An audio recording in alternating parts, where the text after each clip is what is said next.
குரோம்பேட்டை அரசு மருத்துவமனையில் ஒரே நேரத்தில் இத்தனை பேர் அனுமதிக்கப்பட்டு இருக்கிறது. எல்லாருமே ஒரே மாதிரி வாந்தி பேதின்னு தான் சொல்றாங்க. ஆனா இதுல மிக மிக வருத்தம் அளிக்கக்கூடியதுன்னு அவங்க எல்லாரையும் ஒரே கொத்து கொத்தா எல்லாரும் 60 பேர் அட்மிட் ஆயிருக்காங்கன்னு சில பேர் சொல்றாங்க, சில பேர் 30 பேர்ன்றாங்க. எண்ணிக்கை அதிகமா இருக்குன்னு தான் அங்க நான் லோக்கலா பேசுற வரைக்கும் எனக்கு தெரிஞ்சது. ஒரு சில பேர்கிட்ட கூட கேட்டேன், மீன் சாப்பிட்டீங்களாமா அப்படின்னு நான் கேட்டேன். அவங்க எல்லாம் இல்லை, தண்ணி தான் குடித்தோம் அப்படின்னு சொன்னாங்க. ஏன்னா இப்போ யார் மேலெல்லாமோ பழி போட்டு, இப்போ தமிழக அமைச்சர்கள் யாரை வந்து எல்லாத்தையும் மொத்தமாக மக்கள் மேலே பழி போட்டு வந்ததெல்லாம் உங்களால தான் அப்படின்னு சொல்லி போட்டுருவாங்களோன்னு பயமாக இருக்குது. இன்னைக்கு தாம்பரம் மாநகராட்சியோட பகுதியிலிருந்து கூட அதிகமான பேர் அட்மிட் ஆயிருக்காங்க. ஆனால் அது அரசாங்கம் மறுக்கிறது என்று நான் கேள்விப்படுகிறேன். அதாவது குடிதண்ணீர் மக்களுக்கு கொடுக்கும் பொழுது அது சுத்தமான குடிதண்ணீராக இருக்கிறதா என்று அதற்கான தர நிர்ணயம் செய்யப்பட்டதா? தர நிர்ணயம் செய்யப்பட்ட குடிதண்ணீரை தான் நீங்கள் மக்களுக்கு கொடுத்தீர்கள் என்றால் அதற்கான ஆதாரத்தை வெளியிட முடியுமா? மத்திய அரசு பாட்டில் தண்ணியே ஹை ரிஸ்க் ஃபுட்டுன்னு அறிவிச்சு பாட்டில் தண்ணி ரொம்ப நாள் ஆனால் அது தர நிர்ணயத்தோடு தான் விற்கணும்னு சொல்கிறாங்க. ஆனால் நீங்கள் கார்பரேஷன்லேருந்து கொடுக்குற தண்ணீர் மக்கள், அதாவது எங்கள் கட்சியை சார்ந்த ஒருவர் அங்கே அனுமதிக்கப்பட்டு இருக்கிறார். அவர் வீட்டிலேருந்து தண்ணி பிடிச்சி கொடுத்துருக்காங்க. அது கலங்களாக வந்திருக்கு. அதில் டெப்ரிஸ்ன்னு சொல்லுவோம்ல, அதில் பொருட்கள் அங்கே மிதந்து கொண்டு இருந்திருக்கிறது. ஆனால் இதை கொஞ்சமாக, அதாவது இது வர்றது சாத்தியம்தான். இது மழை நேரத்தில் கழிவு நீரும் குடிநீரும் கலப்பதற்கு வாய்ப்பு இருக்கிறது.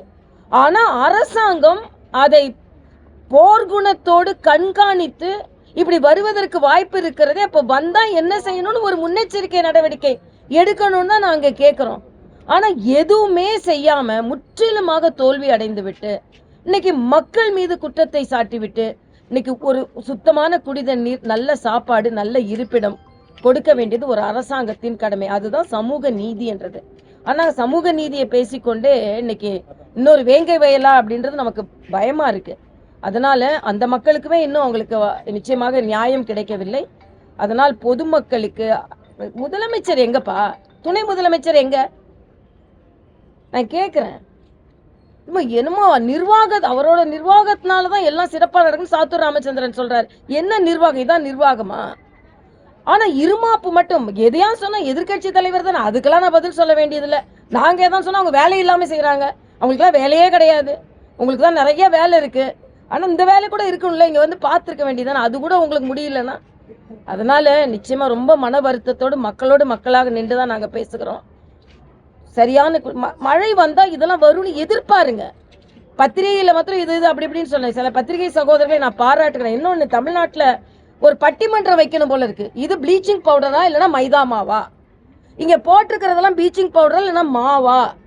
மோந்து பார்க்கணும் போல இருக்கு. போய் கவுந்து இருந்து மோந்து பார்க்கணும் போல இருக்குது. ப்ளீச்சிங் பவுடரா மாவா? ஆக இன்னைக்கு தமிழ்நாட்டில் ஒரு பட்டிமன்றம் நடக்கணும்னா வெள்ளையா இருக்கின்ற மாவு ப்ளீச்சிங் பவுடரா இல்லை மைதா மாவா? ப்ளீச்சிங் பவுடர் விலை அதிகமா, மைதா மாவு விலை அதிகமா?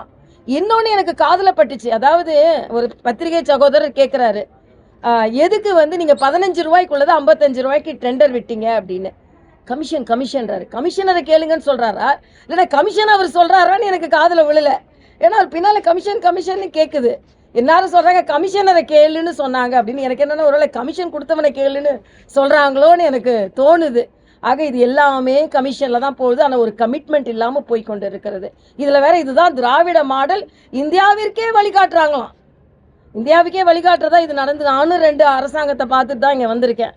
அதனால தயவு செய்து மக்களை காப்பாற்றுங்கள், மக்களோடு மக்களாக இருங்கள்.